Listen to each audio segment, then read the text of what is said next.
Bapa kami yang di surga, kami mengucap syukur Tuhan boleh mengumpulkan kami di Zoom ini ya Bapak. Kami mau belajar akan firman Tuhan, dan kiranya pelajaran pada malam hari ini juga boleh menguatkan iman kami dan membuat kami semakin lebih dekat kepada Tuhan. Tuhan, kami bersyukur karena teman-teman kami juga boleh hadir, dan bila mana Tuhan yang akan mengirimkan juga teman-teman kami yang boleh hadir juga nantinya Tuhan bersama dengan kami. Terima kasih ya Bapak, dan berkati juga hamba dengan hikmat dari surga. Terima kasih ya Bapak, ampuni dosa kami dalam nama Tuhan Yesus, dosa dan berdosa kami. Amin. Oke teman-teman, jadi cerita firman Tuhan tadi judulnya akal yang mengandung hikmat ya.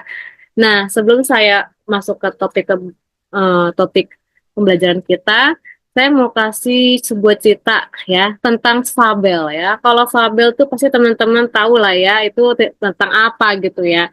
Cerita itu kan cerita singkat ya, singkat pendek yang biasanya itu orang pakai ada hewan atau yang lain sebagainya ya. Dan itu pasti ada nilai moral, pelajaran moral yang kita bisa petik dari cerita itu ya. Nah, mungkin teman-teman pernah dengar cerita dari Jepang ya, disebut cerita Zen ya. Ini tentang samurai dan si biksu. Mungkin beberapa kita ada yang tahu atau ada yang baru pernah dengar juga ya. Nah, suatu hari ada biksu yang sedang bermeditasi. Nah, waktu dia meditasi, terus tiba-tiba ada seorang pendekar samurai datang kepada biksu ini, terus dia bilang, "Hey, Patua, tolong ajarkan kepada saya tentang surga dan neraka." Nah, awalnya nggak ada reaksi dari si biksu itu ya, tapi kemudian perlahan-lahan dia buka matanya, terus dia senyum gitu kan, dia hanya memberikan senyum di bibirnya, terus dia melihat lagi kepada samurai itu, dan pendekar samurai itu mulai gerah, kok nggak ada reaksinya gitu kan. Dan kemudian biksunya bilang, kamu mau tahu apa rahasia tentang surga dan neraka?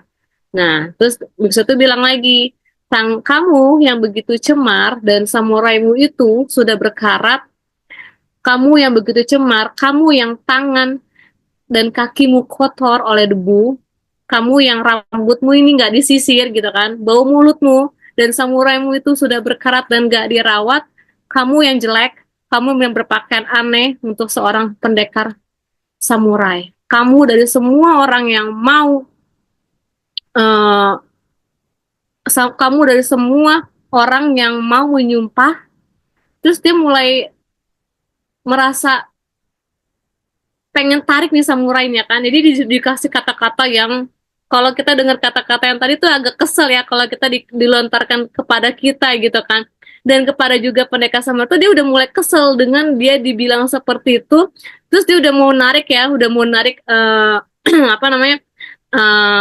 Samurainya tuh. Terus dia dia bilang gini, pada saat dia mau narik diangkat kepalanya, kemudian kelihatan nih semua urat-uratnya, otomatis sudah pasti dia sedang marah ya teman-teman ya. Dan dia sedang marah karena udah uratnya udah mulai kelihatan gitu kan. Terus biksu itu bilang gini, nah itulah neraka gitu kan.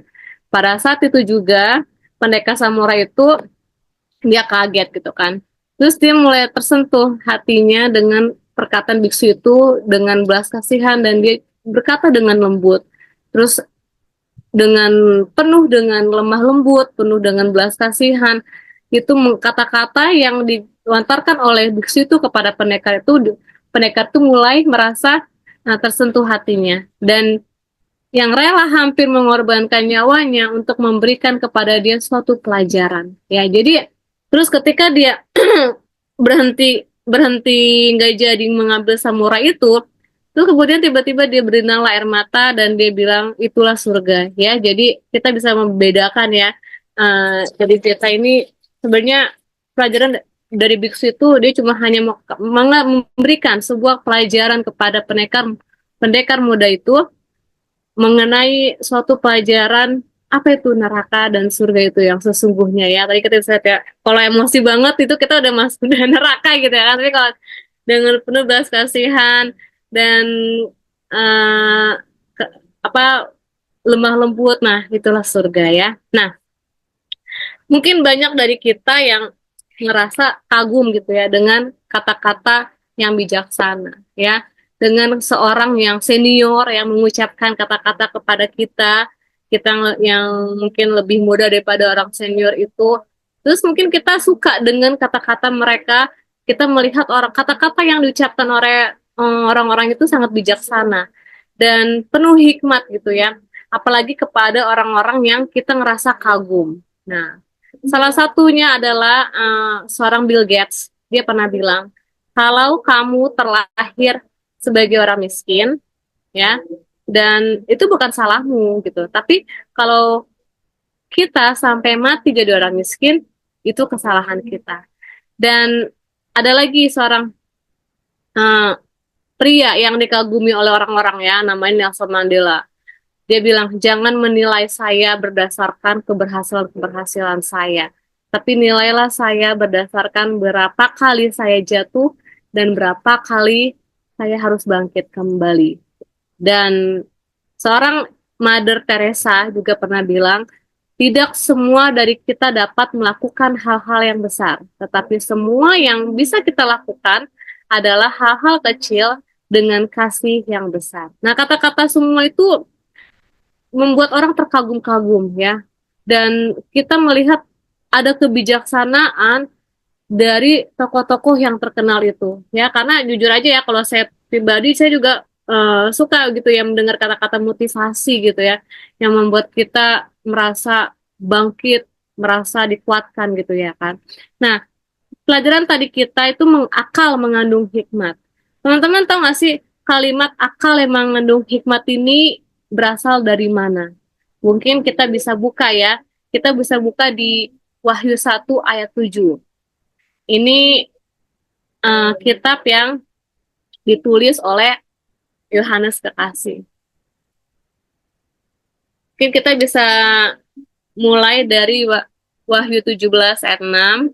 Kita baca sampai 9.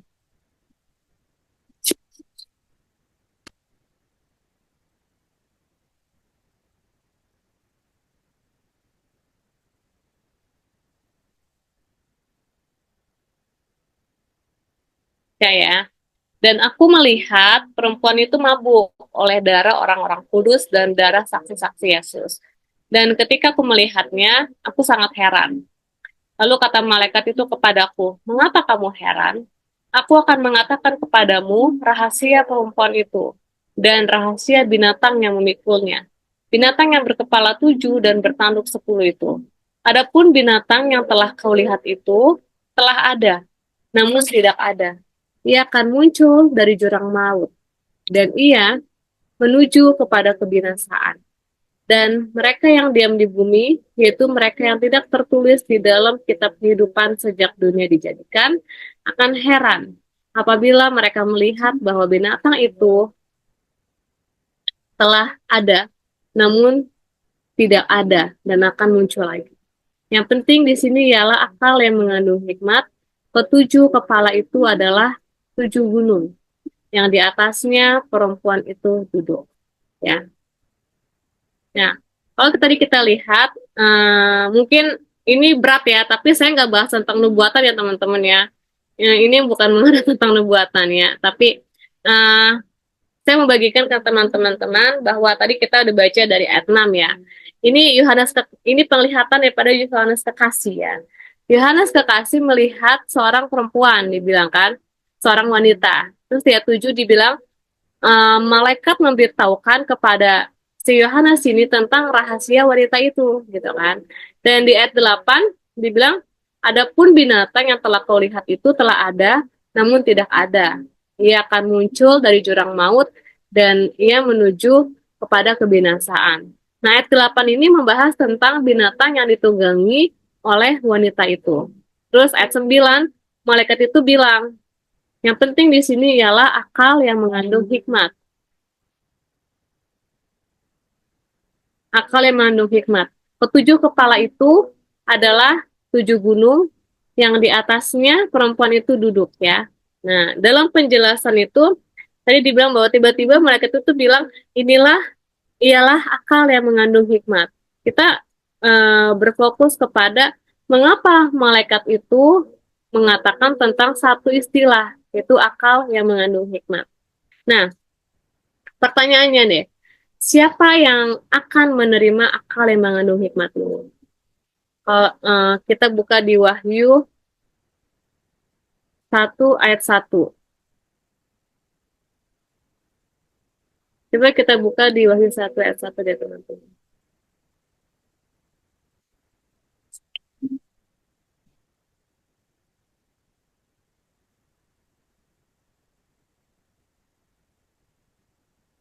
Ada yang sudah? Oke, dari 1 ayat 1 ya. Inilah wahyu Yesus Kristus yang dikaruniakan Allah kepadanya, supaya ditunjukkannya kepada hamba-hambanya apa yang harus segera terjadi. Dan oleh malaikatnya yang diutusnya, ia telah menyatakannya kepada hambanya Yohanes. Ya, jadi jawaban dari pertanyaan adalah hamba-hamba Tuhan. Ya, seperti siapa? Seperti Yohanes. Yohanes ini yang akan menerima akal yang mengandung hikmat itu. Semua kita yang menjadi hamba Allah bisa menerima akal yang mengandung hikmat itu. Tapi, apakah cuma sampai di situ aja? Apa sih persyaratan lain untuk menjadi, bisa dibilang hamba Tuhan ya? Nah, kita baca di ayat 3. Coba kita baca di ayat 3. Tiganya. Nah, berbahagialah ia yang membacakan dan mereka yang mendengarkan kata-kata nubuat ini, dan yang menuruti apa yang ada tertulis di dalamnya, sebab waktunya sudah dekat. Jadi, karakteristik dari hamba Tuhan dibilang yaitu orang-orang yang membaca tanda-tanda atau nubuatan, yang mendengar atau juga yang mengerti perkataan itu, dan yang menuruti apa yang tertulis di dalamnya. Jadi, teman-teman, hamba Tuhan yang akan menerima akal yang mengandung hikmat ini, sehingga mereka dapat membaca, dapat mengerti, dan melakukan apa yang ditulis di dalam nubuatan itu. Jadi berdasarkan apa yang kita baca tadi di dalam buku Wahyu itu, hikmat adalah satu hal ya, satu hal yang berharga bagi hamba-hamba Tuhan. Nah, ada dua kisah yang diceritakan dalam kitab Matius. Kita tahu ya, Matius 25 tentang 10 anak darah yang bijaksana dan yang bodoh. Ya. Dan di Matius 7 ayat 24 sampai 27 tentang orang yang mendirikan rumahnya di atas batu. Jadi orang itu dinilai sebagai orang yang bijaksana, tetapi orang yang membangun di atas pasir adalah orang yang bodoh. Kita tahu ya cerita itu ya teman-teman ya. Nanti bisa teman-teman bisa buka sendiri di Alkitabnya masing-masing ya. Nah, nah, semua orang yang berada dalam kerajaan Tuhan udah pasti orang-orang yang memiliki hikmat itu. Kalau kita berbicara tentang hikmat, mungkin kita bertanya ya, apa sih sebetulnya arti hikmat itu? Nah, kita mau belajar pada saat ini ya. Kesimpulan dari kisah tadi yang eh, bahwa hamba Tuhan akan menerima akal yang mengandung hikmat. Hamba-hamba Tuhan ini kemudian akan mengerti dan kemudian melakukan apa yang ditulis dalam perkataan nubuatan itu. Pertanyaannya lagi nih teman-teman, terus dari mana hikmat itu datang? Coba kita buka di Daniel pasal 2 ya. Daniel pasal 2, kita tahu cerita dan pasal 2 ini tentang mimpi Nebukadnezar dan apa orang dan apa orang-orang pintar yang ada di dalam kerajaannya itu mereka bisa memberitahukan apa mimpinya ya. Jadi kita tahu ya cerita ini ya tentang mimpi Nebukadnezar. Coba kita buka di Daniel 2 ayat 19 sampai 2 dan 20. 19 dan 20.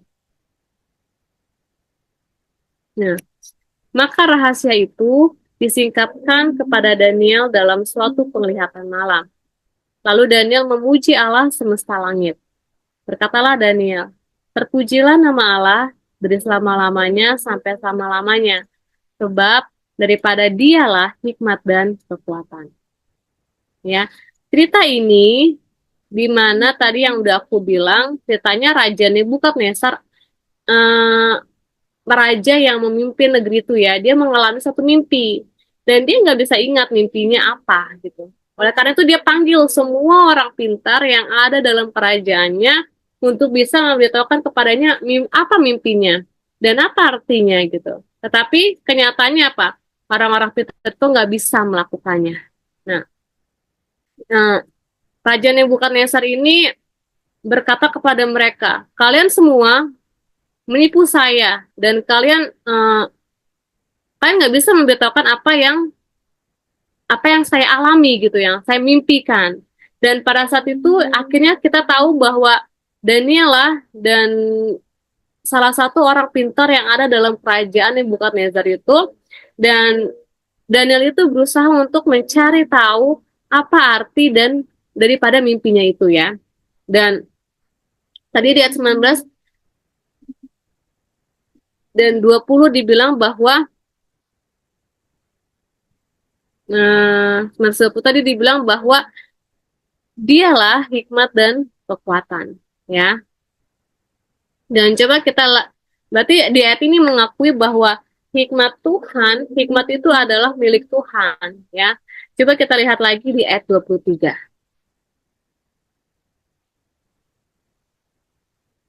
Ya Allah nenek moyangku, kupuji dan kumuliakan Engkau, sebab Engkau mengaruniakan kepadaku hikmat dan kekuatan, dan telah memberitahukan kepadaku sekarang apa yang kami mohon kepadamu. Engkau telah memberitahukan kepada kami hal yang dipersoalkan Raja. Nah, jadi kita bisa lihat ya, bahwa siapa yang mengaruniakan hikmat itu? Tuhan ya. Tuhanlah yang mengaruniakan hikmat. Dan kita buka lagi di Yohanes 1 ayat 5.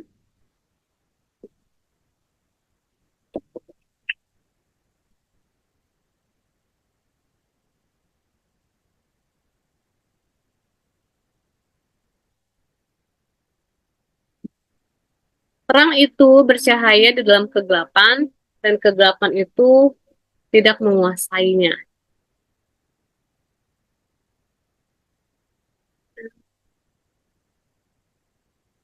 Yohanes 1 ya Kak itu.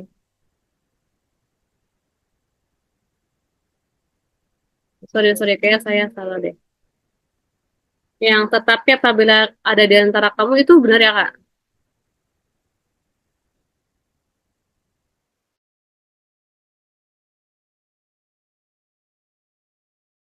Yohanes 1 ayat 5 kan, terang dalam bercahaya. Atau apa?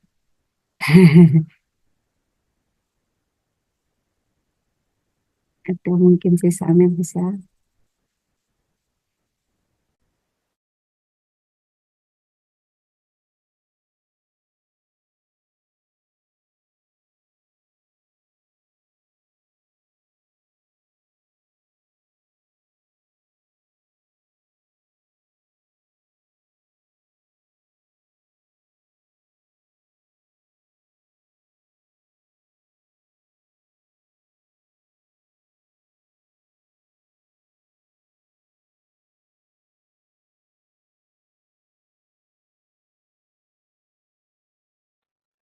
Samuelnya hilangnya.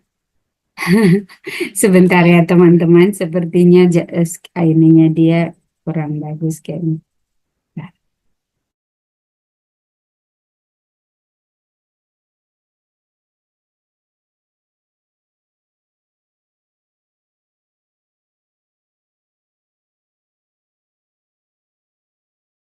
teman-teman, si Amel kayaknya sebentar lagi masuk.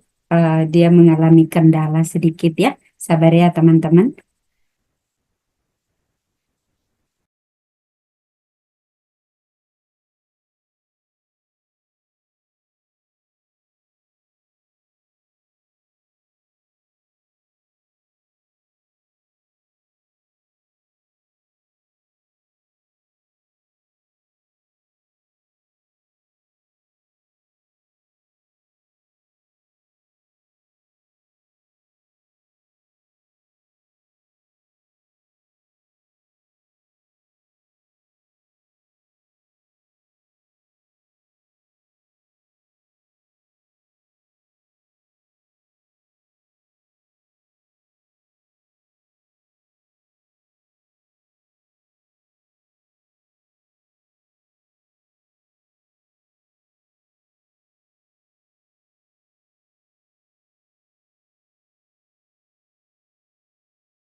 Tidak di sini. Hi Sis Amel, you're back. Ya, sorry ya teman-teman ya. Ternyata laptopku udah mati. Oke. Tadi Kak Sani bukan di Yohanes, di Yakobus 1 ayat 5. Terus aku ngecek lagi. Ya, kita lanjutin teman-teman ya. Tadi kita mau lihat di Yakobus 1 ayat 5 tadi. Yang tetapi apabila kamu ada kekurangan hikmat. Nah, pas ya betul. Oke. Ayat kelima, tetapi apabila di antara kamu ada yang kekurangan hikmat, hendaklah ia memintakannya kepada Allah, yang memberikan kepada semua orang dengan murah hati dan dengan tidak bangkit. Maka hal itu akan diberikannya kepadamu. Ya, uh, Daniel tahu bahwa hikmat itu datangnya dari Tuhan. Dan oleh karena itu dia berdoa meminta hikmat dari Tuhan. Tadi kita balik lagi ke Daniel 2 ya. Daniel 2 dan sekarang kita membaca di ayat 30.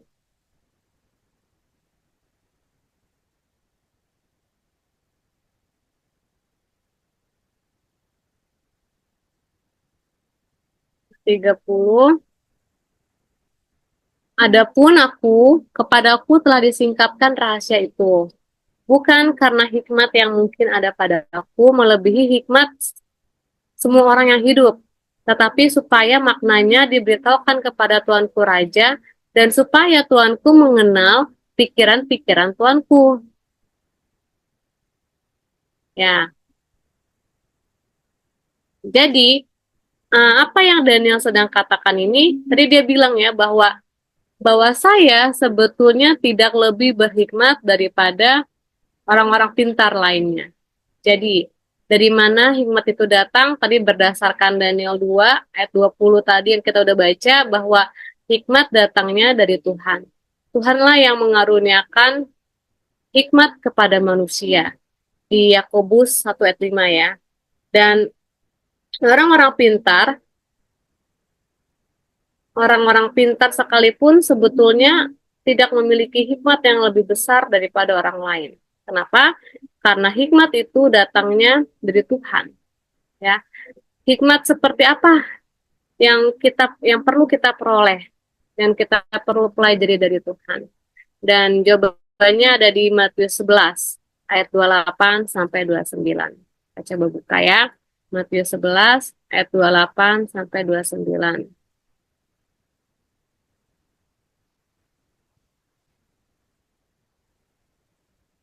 Ini ayatnya familiar ya. Marilah kepadaku semua yang letih lesu dan berbeban berat, aku akan memberikan kelegaan kepadamu. Pikulah kuk yang kupasang dan belajarlah padaku, karena aku lemah lembut dan rendah hati, dan jiwamu akan mendapat ketenangan. Hikmat yang perlu kita terima dan pelajari dari Tuhan adalah hati yang lemah lembut dan yang rendah hati. Artinya, akal yang mengandung hikmat adalah suatu hati yang penuh dengan roh yang lemah lembut dan rendah hati. Orang-orang yang rendah hati adalah orang-orang yang bersedia untuk diajar, bersedia untuk jadi orang yang lebih baik, dan bersedia untuk ditegur, walaupun mereka melihat dan mereka merasakan ketidakadilan yang terjadi pada sekeliling mereka. Jadi teman-teman, pikiran atau akal yang mengandung hikmat adalah orang-orang hamba-hamba Tuhan yang lemah lembut dan rendah hati. Karena orang ini tadi dibilang mau diajar, dia pun mau bersedia untuk belajar, dan dia pun akan menurut nasihat dari firman Tuhan. Sekarang kita mau cari tahu apakah roh yang berlawanan dengan kelemah lembutan dan rendah hati. Kita buka di Yesaya 14 ayat 12.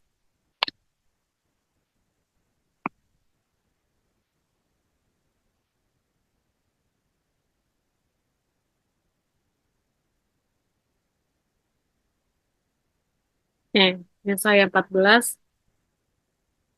ayat 14 ayat 12, wahai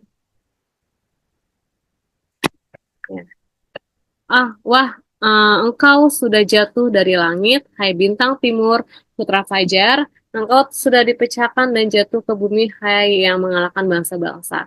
Engkau yang tadinya berkata dalam hatimu, aku hendak naik ke langit, aku hendak mendirikan tataku mengatasi bintang-bintang Allah, dan aku hendak duduk di atas bukit pertemuan jauh di sebelah utara. Aku hendak mengatasi ketinggian awan-awan, hendak menyamai yang maha tinggi. Nah, satu hati, inilah ya, satu hati yang penuh dengan kesombongan adalah berlawanan dengan hati yang penuh dengan roh kelemah lembutan dan kerendahan hati. Justru ini malah sebaliknya ya, hati yang berlawanan dari kelemah lembutan dan rendah hati itu. Nah, ada satu riset yang dipublik dipublish ya oleh satu sumber tapi bukan dari gereja tapi dari luar. Dia mengatakan tentang apa yang dimaksud dengan kerendahan hati dan kesombongan hati. Nah, di riset ini dibilang bahwa keyakinan yang ada secara prinsip dasar di dalam diri seseorang. Nah, itu jarang sekali bisa berubah, walaupun ada informasi-informasi atau data-data yang baru yang muncul. Tapi sulit ya, karena dia udah aku bilang bahwa itu prinsip dasar yang ada dalam pikiran manusia, ya. Walaupun ada yang hal-hal yang baru muncul. Bahwa manusia, kalau dia udah punya pendapat sendiri dalam hatinya, biasanya itu nggak mudah untuk berubah, walaupun orang itu udah dapat informasi yang lain. Contohnya apa? Contohnya ya, uh,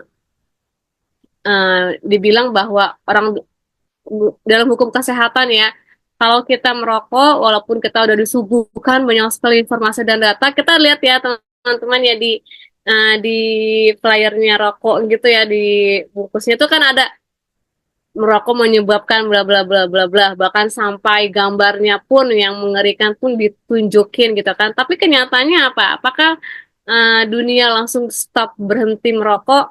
Enggak ya gitu kan. Karena itu udah kebiasaan dan itu udah kebiasaan yang lama yang udah ditanamkan dan itu udah prinsip mungkin sulit untuk dirubah gitu kan. Walaupun kenyataannya banyak sekali informasi baru yang pengetahuan yang baru yang benar-benar baik untuk kesehatan gitu kan, tapi nyatanya enggak juga gitu ya kan, enggak sama sekali, enggak bisa merubah seseorang yang perokok untuk berhenti merokok gitu kan, karena tadi aku bilang manusia selalu membawa sikap atau cara berpikirnya bersama-sama dengan mereka, dengan orang itu, sehingga mereka itu nggak tetap aja akan berdiri pada apa yang mereka pikir benar. Mungkin teman-teman bisa berpikir apalagi yang lain gitu kan, banyak ya gitu kan, prinsip-prinsip yang sulit untuk dirubah oleh manusia gitu kan.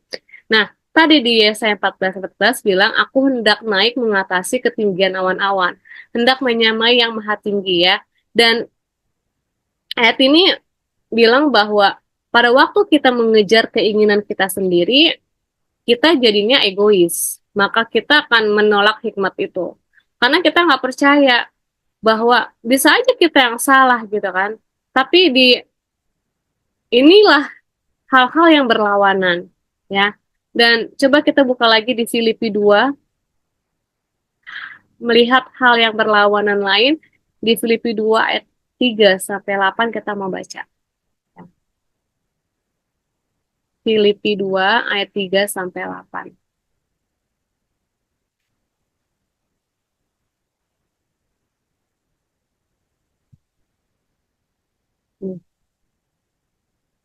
Ayat 3, dengan tidak mencari kepentingan sendiri atau pujian-pujian yang sia-sia, sebaliknya hendaklah dengan rendah hati yang seorang menganggap yang lain lebih utama daripada dirinya sendiri. Dan janganlah tiap-tiap orang hanya memperhatikan kepentingannya sendiri, tetapi kepentingan orang lain juga. Hendaklah kamu dalam hidupmu bersama menaruh pikiran dan perasaan yang terdapat dalam Kristus Yesus, yang walaupun dalam rupa Allah tidak menganggap kesetaraan dengan Allah itu sebagai milik yang harus dipertahankan, melainkan telah mengosongkan dirinya sendiri dan mengambil rupa seorang hamba dan menjadi sama dengan manusia. Dan dalam keadaan sebagai manusia, ia telah merendahkan dirinya dan tak sampai mati, bahkan sampai mati di kayu salib. Nah, akal yang mengandung hikmat adalah akal pikiran Yesus ya. Pikiran Kristus adalah pikiran yang lemah lembut dan rendah hati. Yesus rela merendahkan dirinya sampai-sampai dibilang dia harus mati. Dan pikiran seperti apa sih yang kita miliki saat ini, gitu kan? Dan apakah pikiran atau akal yang mengandung hikmat, lemah lembut dan rendah hati dari Yesus, ataukah akal atau pikiran yang tidak bisa diajar, yang tidak mau bersedia untuk menerima kalau dirinya salah? Sebagai hamba Tuhan dibilang bahwa Tuhan menginginkan untuk kita belajar dari Kristus. Kristus seorang yang lemah lembut dan rendah hati. Karena itulah akal yang mengandung hikmat. Akal yang mengandung hikmat, kita bersedia untuk membaca, kita bersedia untuk dengar, untuk mengerti, dan kita bersedia untuk menurut. Tetapi hati yang penuh dengan kesombongan tidak bisa melakukan hal-hal itu. Jadi teman-teman, ini pelajaran kita pada malam hari ini. Biarlah kita boleh terus ya. Tuhan bilang bahwa kalau kamu kekurangan hikmat ya minta hikmat sama Tuhan gitu kan. Dan kalau kita belum dimampukan untuk menuruti akan kehendak Tuhan, ya kita belum sejauh-jauh daripada kata sempurna ya, tapi Tuhan akan mampukan ya. Inilah pelajaran kita pada malam hari ini. Tuhan memberkati.